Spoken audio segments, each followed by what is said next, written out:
Hi, and welcome to the baseball broadcast of Broadcasters Rules Challenge. This is our episode number 4. Got a great lineup today. We've gone out of the box a little bit. Now, we say Broadcaster Rules Challenge. I do have a broadcaster here, the lead analyst for the Atlanta Braves, Jeff Francoeur, but we've gone out of the box to bring in a sidewinding right-hander, Bronson Arroyo. And everybody who's ever heard Bronson Arroyo in an interview will tell you that, he's made for TV if he ever wants to get into that business. Maybe Jeff Francoeur can tell him what a grind it is. He doesn't want to go there. But we're also joined, obviously, with another Major League umpire. Jim Reynolds joins us. And Jimmy, thanks for joining us here on the Broadcaster Rules Challenge. What are you doing here during the baseball hiatus? Spent a lot of time with the family. I was explaining to somebody the other day, for umpires, this has been just an extension of our off season. Kind of being locked down is something that we do typically during the off season. We do enough traveling during the season, so it's not like we're going anywhere. And my son just finished up school, so the fun part for me was being a part-time 4th grade teacher. So I got to teach math, and my wife got to teach a couple other subjects. So it's been fun. We got a lot of quality time with the family. Well, Jeff Francoeur, you probably have a few kids at home, too, that you're thinking about how that Zoom education is going. What are you doing now during baseball's break? Well, kind of like Jim, I got 3. I got 2 in school, so my job was PE. I would take them outside for the physical education. My daughter actually told me I was the worst teacher she's ever seen. I tried for a day to give my wife a break, but no, we got 3. We actually got our number 4 on the way. We got a little boy on the way due in November. So we've been at the beach a lot. We're lucky we got a place down in the Panhandle, so we've been down here a lot and just taking them on the beach every day, relaxing. And kind of like Jim, for me I do 100 games now, announcing. So it's been different just to have a long off season again. But my golf game's definitely suffering, though, because I'm not getting to play with you on the road. Me and you had the Camargo Club set up 3 weeks ago. But yes, we did. It's rain check. Well, we'll get to that rain check. A guy that has recently taken up the game of golf and talk about relaxing on the golf course. I don't know anybody who's got a better, nice, relaxed swing as a beginner that I've ever seen. Bronson Arroyo. Bronson, you swing the golf club just like you pitched. Yeah, that's true. And both of them frustrate me when I watch them on video. It's like, you got so much more in the tank. What are you doing? It's like I watch myself throw, and it's like, I think I can throw 100, but I look like I'm just lobbing it in there. Same thing with my golf swing. It's like, decelerate. Everybody's like, oh, it's so beautiful. I'm like, yeah, but it only goes 250. It's terrible. Hey, I didn't get a chance to look up what your matchup was with Jeff Francoeur. I don't know who should talk first on this. Righty on righty. Did you try to nibble a little bit on the outer part of the plate and get him to swing at maybe a bad pitch? He probably would remember maybe our when you're pitching to a whole lineup. I think, Jeff, you got called up in like 05. Yeah. So right before I got over to Cincinnati, but definitely played against each other quite a few times. He would have been a big righty that obviously had a lot of power, so I would assume that I would have been staying on the outer half, breaking balls, trying to get him to fish for some stuff. He's a pretty free swinger with a lot of pop, so probably looking for a swing and a miss, not looking to let him square the ball up. Well, he's being a little nice. I'm pretty sure, I haven't looked at the numbers. He got my number a lot. And you don't see in the minor leagues, usually Bronson's type of pitching. And that slow it used to piss me off so much watching that thing come in. I thought I was going to hammer it. But I remember he struck me out a lot. But I remember I finally got him and hit one on him in Turner Field. He gave me one fastball, and I think that was the last fastball I saw, and I think the next 8 times I probably struck out against him. So, but I did get him once out of about 40 times. Jimmy, when you come up to the major leagues, you came up in the very late 90s, I believe, 1999. Yeah, 99, 90. Yeah. You've done 7 different division series. You've umpired in a couple of World Series. You get a young player up here like Jeff Francoeur, who, by the way, his rookie year, I think, Jeff, you played every ball game, the 162 games that year. Do you get a scouting sense on players the way that pitchers get scouting senses on batters and vice versa? No, it's kind of trial and error. And Jeff can probably speak a little bit to that too. Sometimes younger guys are either really quiet or they're kind of over aggressive with us because they're used to being maybe a little over aggressive in the minors. But, through conversations and interacting with each other, you get an understanding of who these guys are. So, the good thing about us, or depends on, the guys that you're dealing with, but we're around a while. So, I got to see the beginning of both of these guys' careers and the end of both of their careers. And you get to know these guys pretty well. So, yeah, me too. You know what that does, Jim? That makes us old guys. I guess in baseball years for sure. Well, I think I was easy for a guy like Jim because I always, as Bronson said, I was a free swinger. So I usually swung a lot. They never had to make a tough call for me. Yeah, he was up there swinging. Okay, Bronson, since you are the elder statesman between the two players that are on the contestant list today, why don't you start off the game, pick a category and pick a box. Let's see. We got batter's box, on the hill. I guess I got to go on the hill for 100. On the hill for 100. We'll start with the easy one. All right, Bronson, home plate is 17 inches wide. But what is the distance from the very back tip of home plate to the front of home plate? 14, 17, 18, or 24 inches? I believe it should be B, 17. And that is correct. All right. It's actually a square, home plate is, that they take those little cutouts, those little pie-shaped cutouts, and that's where the baselines start. I didn't realize any of that, of course, until I got into this rules thing. All right, well, let's go to the next question. Bronson, you still have the board.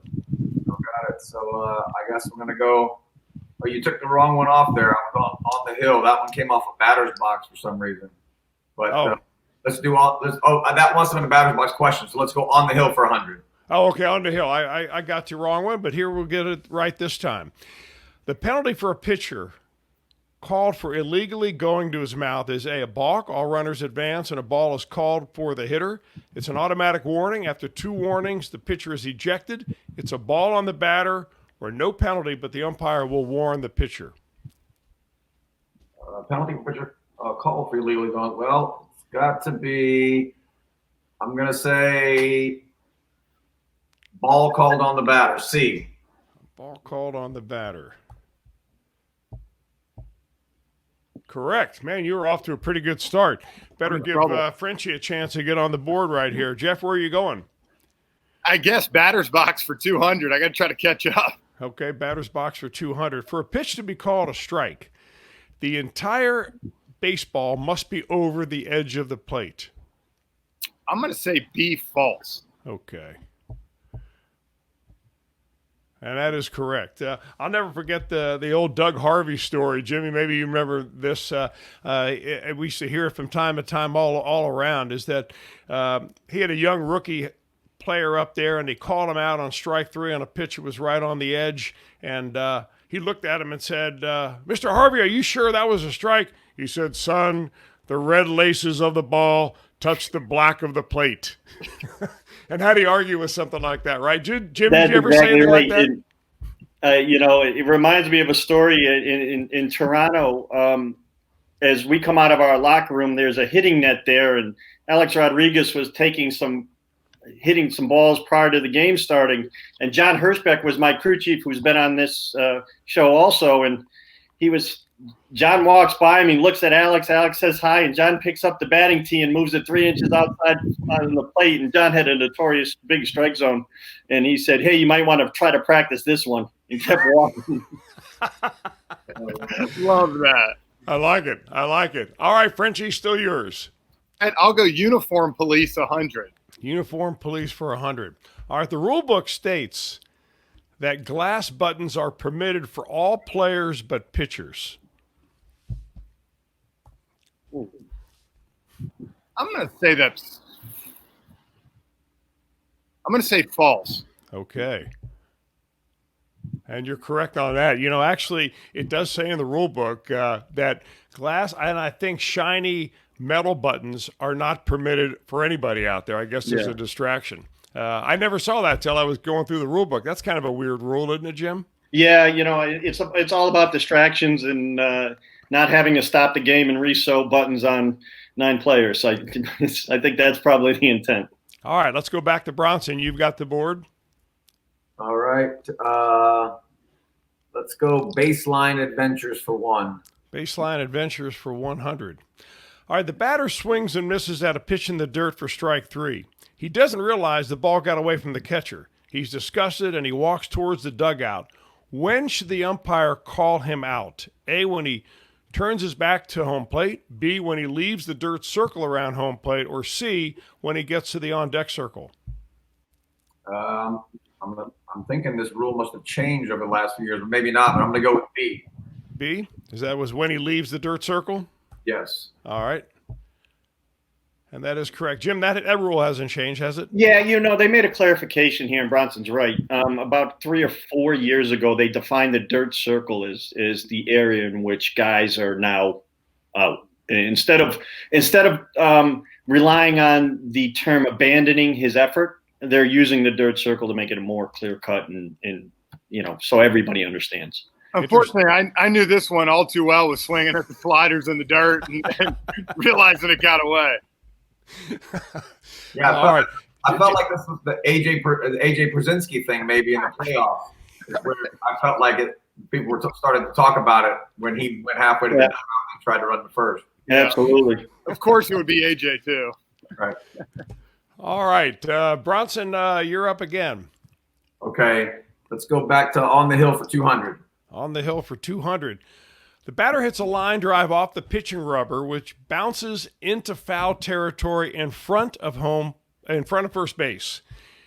Is it a fair ball or a foul ball? It's got to be a fair ball. Okay.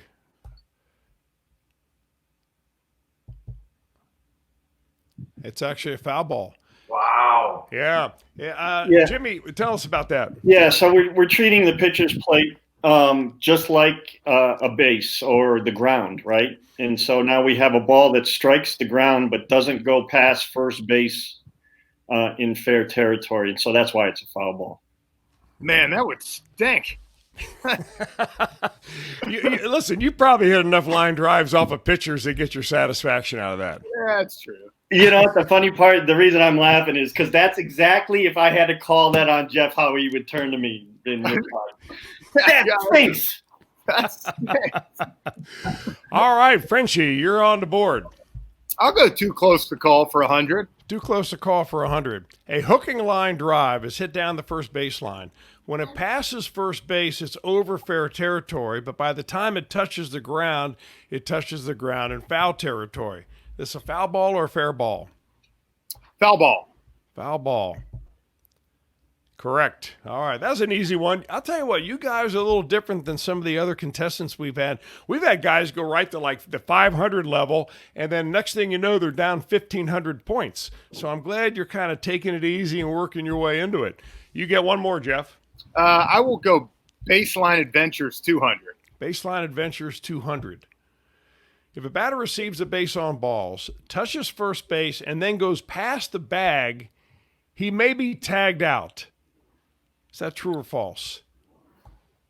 Well, I didn't have many base on balls in my career, so I didn't have this too many times, but I'm going to say that's false. Okay. Now, Jimmy, why don't you jump in right here, because we're going to have to go to a report with you, because I think this is something that baseball's changed over the last couple of years. Well, yeah, and this is one of those rules that it gets confusing because there might be an amateur rule, but at our level, and I believe the amateur rule is that they cannot. I think you're right.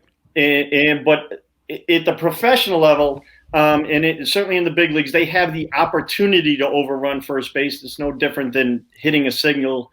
They may be put out if they make a move towards second, but just running straight through or overrunning first base by a couple steps is permitted at the major league level. Okay, so we're going to so both questions are, answers are right if you want to make them right, because it's certainly a confusion. Yeah, come on, Welshie. We're going to fix that at the break, and we're going to take a break right now. We've been at it for a little while. Thank you for joining us so far on our first episode of our Baseball Broadcasters Rule Challenge. Jeff Francoeur, Bronson Arroyo, Jim Reynolds, and we'll be back with a lot more of action and a little bit of fun as we wrap this thing up right after this. There are 3 ways to use BaseballRulesAcademy.com. The first, come on in free and look up any rule, no membership required. What you get are rules from Major League Baseball, high school baseball, college baseball, and all different levels of amateur baseball. The second way is to become a free member. You simply join with an email address. Our free members have access to selected content like case studies, videos, course lessons, quizzes, rules updates, and forums. It's about 10% of our website content. The best way? Premium membership. Our premium members see case studies, videos, course lessons, interactive quizzes and tests, rules updates, forums, all of course at different levels. Time to make the call. BaseballRulesAcademy.com. Now on sale for 65% off.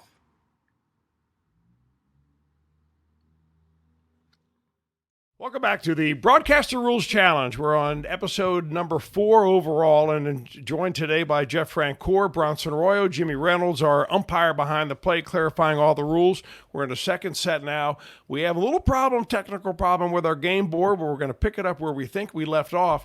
And let's bring in the rest of the guys right here as we take a look at this board. Guys, first of all, thanks for joining us. And hey, I don't know. I hope you don't think that the questions have been too hard so far. What do you think? Is it a fair judgment of? I got to ask you, Bronson. You were in the major leagues a long time. So were you, Jeff Francoeur. Did you ever feel like you really knew the rules really well as a player? No, I never did. You know, a lot of times you're so honed in on kind of like mastering your own craft. You know, you're thinking about, you might be thinking about bunt plays and you're thinking about, how it is you're going to execute with a man on second and third, with your signs, with your catcher. You're worried about all these minor things and what happens in a weird play. In my mind, I would have just been leaving that to the umpires and hoping they got the calls right and, not really trying to add extra information into my own head. Yeah, I was 50-50. I was going to say with Bobby Cox, I got to learn a lot of the rules because he was arguing all the time. So we got a lot of clarification.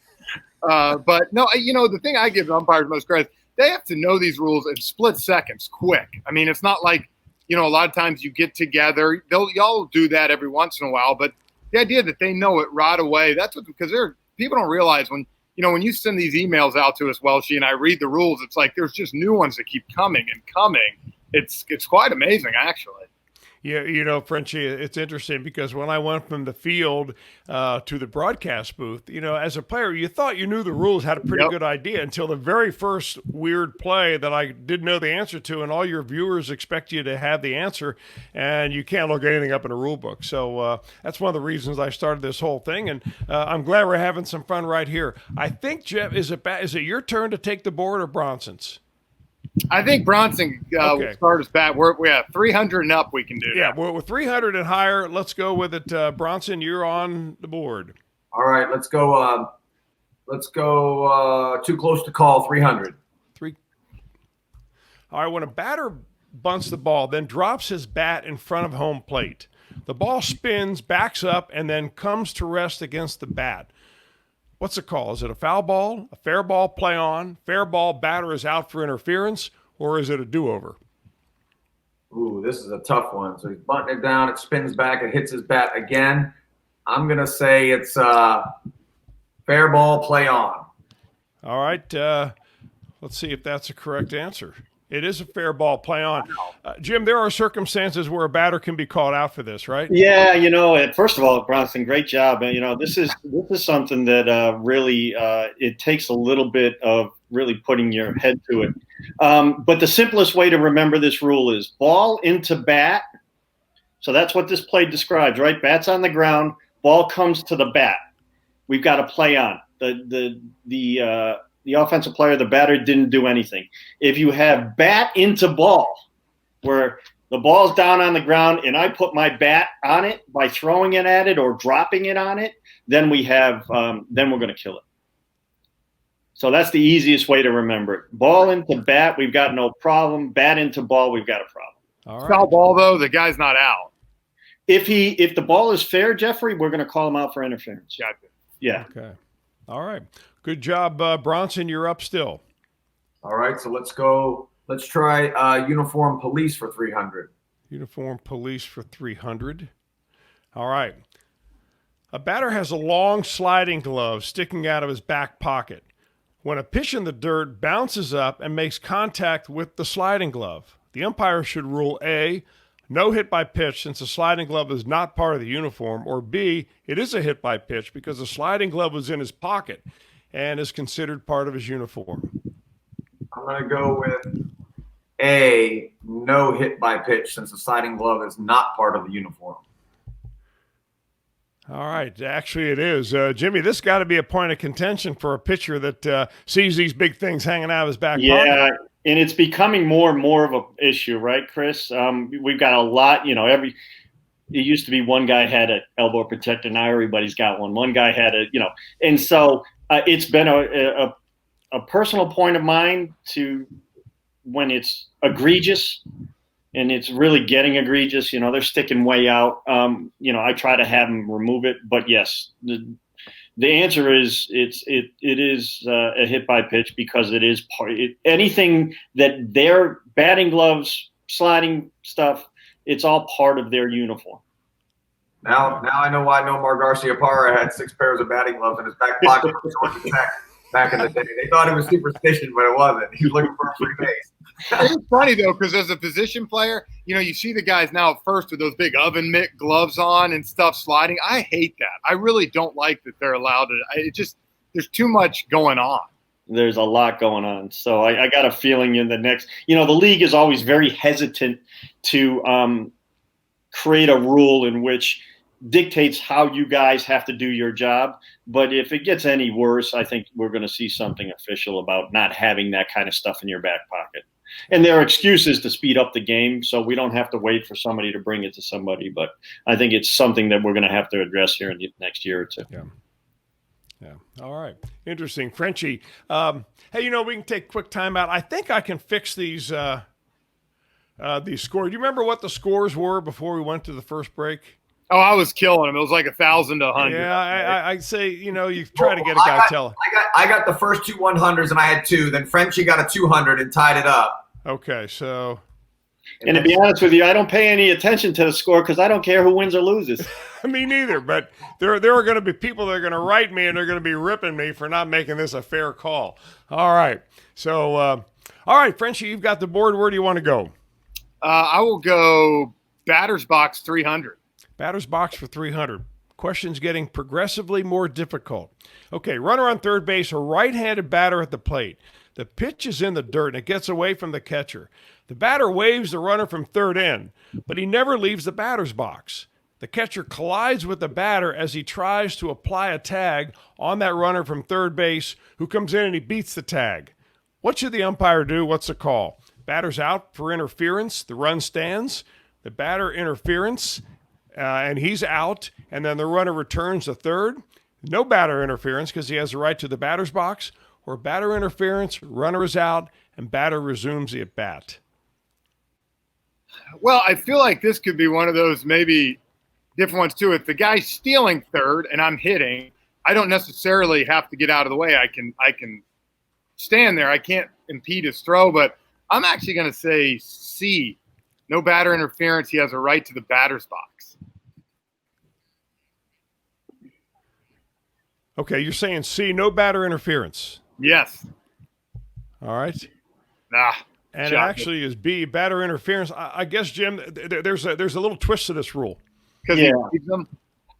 Yeah, Jeff, you're right about the first part.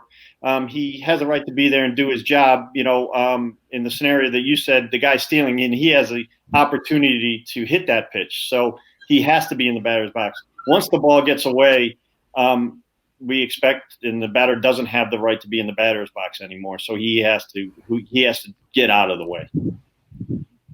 All right, Bronson, back to you. All right, let's go on the hill for 300. On the hill for 300. The offensive team is attempting the hidden ball trick. While the shortstop is sneaking up to the runner, the pitcher places the rosin bag in his glove to mimic a baseball.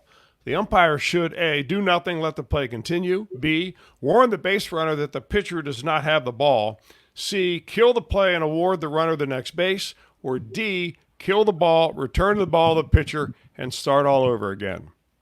Is there not an E that says kick his ass out of the game? Oh, wow. Hidden ball trick, huh? Is it? But that's supposed to say the defensive team is attempting the hidden ball trick, right? Oh, yeah, the defensive team is attempting it, yeah. Right. Okay. My bad. Right. So the shortstop's going. I've got the rosin bag in my glove. I got to think that he's just got to do nothing and let the play continue.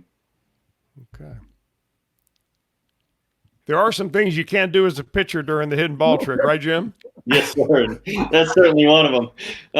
Yeah, we're not gonna let him pretend that he's got the ball or give any indication that he's got something that could be the ball. If you're gonna complete the hidden ball trick, you're gonna have to do it, fair and square. All right, Frenchie, back to you. Let's go uniform police 400. Uniform police for 400. All right, bottom of the ninth, 2 outs. Bases loaded when a ground ball is hit to the shortstop. He touches second base for a force out to end the inning, but the offensive manager sees that the shortstop was wearing a first baseman's glove. He protests to the umpire and he wants the out overturned. What's the call? Illegal glove, no out is permitted, and a winning run scores. Illegal glove, but no penalty except the fielder must go get a new glove. Or C, it's not an illegal glove so long as the shortstop has used the glove for at least 2 innings. I'm just going to say I don't know that you can use a first baseman's mitt any other place than first base. So I'm actually going to say A on this one. Okay. All right. It is an illegal glove, Jim, but there's no penalty, right? Yeah, no, Jeff, again, you got the first part right. You can't use the first baseman glove anywhere but first base. In fact, when the Cubs tried their little shift when they've got, Rizzo way up and they've got the second baseman over at first, they have to trade gloves because the guy closest to first has to wear the first baseman's glove. But in this case, there's no penalty for it. We just have to correct it once it's brought to our attention. So if y'all see it, can you correct? I mean, we don't. Yeah, in fact, we do. Yes, okay. Yeah, we correct it in situations where Rizzo's way up and they got the second baseman. We'll stop play right there and make the correction. All right, Bronson, back to you. Wow. All right. Let's go batter's box for 400. Batter's box for 400. All right, on catcher's interference, the rule book requires the umpire to ask the offensive coach whether he wants a catcher's interference penalty or the result of the play. True or false? Wow, I don't remember this ever being like a football game where they asked the manager for any decision like that, so I'm going to say false. Okay. It is false, but there's something particular about that, right, Jim? Yeah, it's false for kind of a different reason. The question asked, it requires the umpire to ask the offensive coach, and it doesn't. The rule doesn't require us. It allows the offensive coach or manager to take the outcome of either play, but it doesn't requare us to initiate that conversation. So you got it right, but for the wrong reason. Yeah.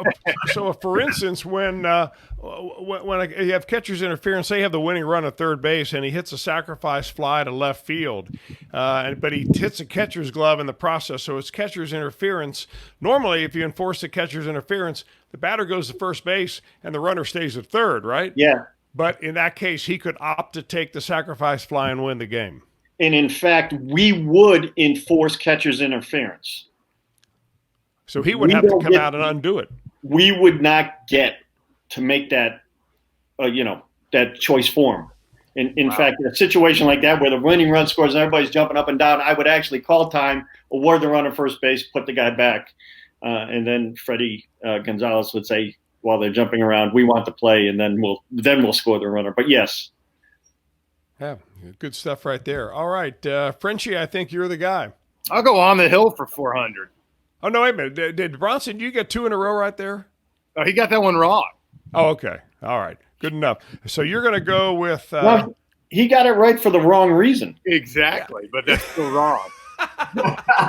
Hey, but basically, I thought I threw Jeff. So every time you were looking curveball and you hit the fastball for a home run, they didn't count that one? Nope. Hey, you know what else? When I throw the fastball right down the middle and he popped it up to shortstop, that one didn't count either. No, you do it. You can't do that. It's not allowed. All right, executive decision. Bronson, you take it over. I'm siding with the pitcher here. Oh, I'm gonna go with baseline adventures for 3. All right, baseline adventures for 3. Is it possible for obstruction to be called without penalty? Possible for obstruction to be called without penalty. So if the runner, say, accidentally bumps in, I'm gonna go with I'm gonna say B, no. All right, the answer is yes. This happens when the play's not being made on the runner, right, Jim? Yeah, and where we see this a lot, Bronson, is man on second, less than 2 outs. Doesn't matter really how many outs. Base hit to left field or right field, center field, anywhere. And he rounds third base, and the third baseman gets in his way. What we'll do is we'll call obstruction to let everybody know that we saw it. But if that guy scores standing up, we don't enforce anything. come on, Jim. I need you on my side. I feel like I'm getting 2-on-1 here between pitchers and former Reds, In fact, you probably said that to me at one point in your career. Hey, help me out a little bit here. I'm a little overmatched. All right, we're getting down to tough ones now. Maybe you can help him out right here. Jeffrey, you're down a couple of points. Where are you going here? I'm going 500. Uniform police for 5. Okay, uniform police for 5. Batter hits a line drive over the head of the pitcher. He flips his glove into the air and he makes contact with the ball. The ball is deflected to the shortstop, who makes the catch. What's the call? Pop fly out, pop up to shortstop. Illegal use of glove. Batter awarded first base. Batter awarded 2 bases since the ball stayed in the infield, or D, batter awarded 3 bases. I think it's B, illegal use of glove, batter awarded first base. Okay. I think it's a 3-base penalty, right, Jim? Yeah, hit ball. I can't help you out, Jeff, with that one. I couldn't even get you to 3 bases. You get a triple on that one, huh? Yeah, no, it's on a batted ball, a detached equipment is 3 bases, and on a thrown ball it's 2, and on a pitch ball it's 1. So yeah, I had that happen to us when I was a rookie. We were in Montreal with the Pirates, and Vladimir Guerrero hits one in the left center field gap, and Bruce Avon was playing center field for us, and he threw his glove at the ball, like Little League style. And Bruce was like, one of the most respected guys on our club, and everyone in the dugout was just like, it was almost like just a shocked moment. Like, we just cannot believe if something happened to him. He lost his mind in that moment. Threw his glove 7 feet to try to knock the ball down, and of course it was the 3 bases. And this is a lot like the obstruction rule, right? We're going to point at it. We noticed that the detached equipment hit. There has to contact be made, and then we're going to leave the ball in play. And if he goes all the way around the bases, we're going to ignore the penalty. And if he pulls up at second or first, in this case, it's an out, but we would award him third. All right, got time for a few more questions, guys. Where do you want to go, Bronson? All right, I'm going to go with too close to call for 400. Too close to call for 400. Third baseman's guarding the line. When a line drive is hit over foul territory down the third baseline, the fielder sprints at it, and the third base coach is trying to get out of the way. When the third baseman trips over the feet of the third base coach. As he falls, the third baseman reaches out, gloves the line drive, but he's unable to hang on to it. Is it A, interference, the batter is out, the base coach caused the third baseman to miss the catch, or B, no interference, this is incidental contact since the base coach was trying to get out of the way? I'm going to go, I got to think, as long as he was in that box and he's trying to get out of the way, no interference is incidental contact. All right. And you're correct about that one. Jimmy, the coach, he still has to get out of the way even if he is in the coach's box. It's not like his little domain over there, right? No, he's got to be making an attempt. What we're looking for here is making sure that he doesn't do anything intentionally to get out of that or be in the fielder's way. But certainly he has to make an attempt to get out of the way, yes. All right. Who we have? Frenchie, are you up? You need to be if you're not. I need to be if I want to try to get in the game. All right, well, we're going to give you an option right here. We only got a couple questions left, so go ahead and pick one right here. I will do Baseline Adventures 500. Baseline Adventures 5. Oh, and it is the bonus time. Yes. So why don't you give a chance right here? You can bet all up to 1,000 points if you like, and I'm sure you're going to do that, I'll right? do it. You didn't come to lay up. I'm pressing. I'm on 18 and I'm down. All right. On this play, and I'm going to show you this play of video, all right? So don't answer it yet. On this play, obstruction cannot be called because there was not contact between the runner and the fielder. All right, so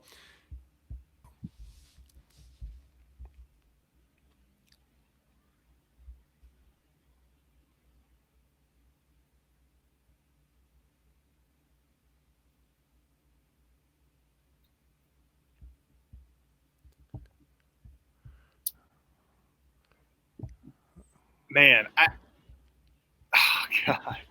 I think I'm gonna say false because he tried to go around the catcher, but I feel like it's gonna be true because I'm gonna feel like he's gonna have to run into him. You can't, but I'm going B false. and it is false. Yeah, unfortunately, I think he's going to give Bronson the points, but we can fix that too. Boy, everything is just slided against you here today, Frenchie. Sorry about that. Big wide strike zone, curveballer on the hill. Yeah. I mean, oh my gosh. Got no chance. Okay. All right, I'm going to try to take the lead on him. I'm going to go batter's box 500. Batter's box 500. 2 strikes on the batter when he swings and misses at a pitch. His momentum causes him to fall over home plate, and he interferes with the catcher, attempting to throw the runner out. Runner is safe on the play. The ruling should be batter is out, runner must return to first base, or B, batter is out and the runner is also out. Gosh, I feel like I've seen this happen quite a few times, and I can't exactly remember what. But obviously, the batter is out, and I think it's up to the umpire, but I think the runner's also out. Okay. Jim, is it up to the umpire? That's the part that made me giggle. There's really not much up to us anymore. It's all in the rule book. They give you the impression that it's up to us, but not really. No, you got it right, Jeffrey. We're going to get somebody for the, this is the play where we're going to get somebody for the interference, right? Yeah. Because he struck out swinging, he's already out, so we can't get him for the interference. So we're going to get the runner. With less than 2 strikes, we're going to get him and return the runner. All right, we're awfully close right here. You guys got time for a couple more questions? Yes, Bronson's turn. I got the pressure back on him now. All right, Bronson, you pick. We're going on the hill for 400. On the hill for 400. All right, take your time on this one. There's a runner at third base. The pitcher is working from the windup, and he's begun his motion to pitch when the batter requests time. The umpire does not intend to grant time, and the pitcher interrupts his motion and stops. This is a balk. The umpire has no choice but to call a balk because the pitcher has not followed through with his intention to pitch the ball. B, the batter has caused the pitcher to balk, so time is called and they start over and the balk is nullified. Or C, the umpire made a mistake. He's required to give the batter time every time he requested. He should call time and leave the runner at first base. Well, we know C can't be true. I've seen that argument plenty of times. So I'm going with A. He's got no choice but to call it a balk because there was no time called. I started my motion and then I quit. All right, the answer is B. Actually, the batter can't cause the balk. Is that right, Jim? Yeah, we're not going to allow him to do anything that messes with Bronson and what he's trying to do up there. So, Wow. So yeah, in that case, yeah, we're not going to enforce the balk at all. All right, Frenchie, you made quite a comeback here. Here's You know, your I chance to think- put it on ice. Well, it is, but I think I went one time maybe out of turn, so I'm going to let Bronson see if he can tie me up here. All right, good enough. I like that sportsmanship. All right. So let's too close to call for 5. Too close to call for 5. All right, on a towering fly ball in right field corner, the right fielder gets to the vicinity of the foul pole. He puts up his glove and he touches the ball while the ball is over fair territory. However, he misses the ball, which he knocks up and over the home run fence. The ball went over the fence to the right, the foul side of the foul pole. without touching the foul pole. This is A, a fair ball ground rule double. It is B, a fair ball home run, or C, a foul ball. I think this one is definitely B. It's a fair ball. He knocks it out, and it is a home run. It was actually a ground rule double. Jimmy, it went over the fence. Got that wrong too, man. We'll be seeing a lot of that if we call that a home run. No, you had it right up until where the ball crosses over the fence, which was on the foul side. So it would be like a ball bounding out of play on the foul side.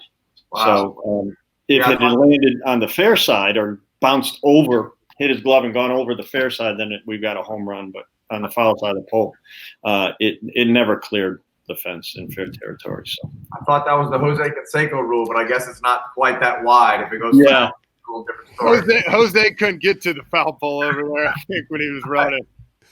Checking the wall, and the ball reaches up. Hits him right in the head. He goes over the top. It hit Canseco in the head and bounced over the wall for a homer. Look at this.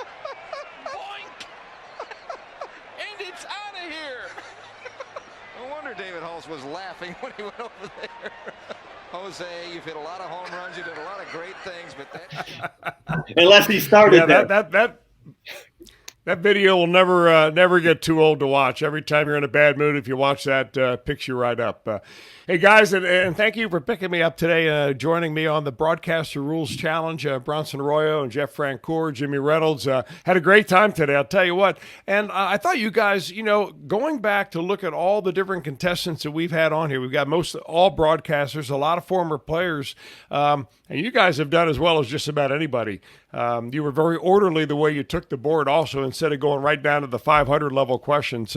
So congratulations to you, and it's all great to see all you guys. All right, boys. Thanks. I finally got him. Might not got him on the hill, but I got him in this game. Great seeing you guys, and stay safe. All right, let's hope to see you out there soon, buddy. Yeah, let's hope we play some baseball soon. Yeah. So long, guys. All right. All right, thanks for joining us on the Broadcaster Rules Challenge. It was great to visit with Bronson Arroyo and Jeff Francoeur, and of course, Major League umpire Jimmy Reynolds. And we hope to see those guys out on the ball field real soon, as we hope to get the 2020 baseball season underway. Until next time, I'm Chris Welsh. Thanks again for joining us, and we'll see you on the Broadcaster Rules Challenge. And answer the question, do you know more than your favorite Major League broadcaster? So long, everybody.